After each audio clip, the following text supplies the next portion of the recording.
So hey everyone, welcome back to another quick and very interesting tutorial. Where in this quick tutorial, I'm going to show you how you can find the high yield dividend stocks instantly that can be used to spend your money on.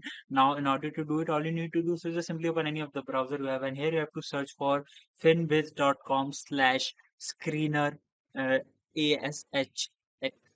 Here you can see, check the URL very carefully. If you mistyped it, you won't be able to reach to this site.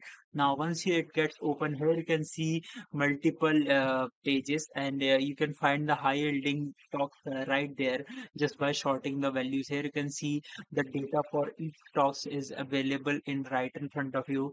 And you can see on this dividend yield option, you can uh, check on this option of very high, and it will be shortlisted for you. Here you can see the data. Alright, so that's it for this tutorial. I hope this video will be helpful for you. Make sure to hit the like button and subscribe button for more such helpful and interesting tutorials. See you in the next one. Take care.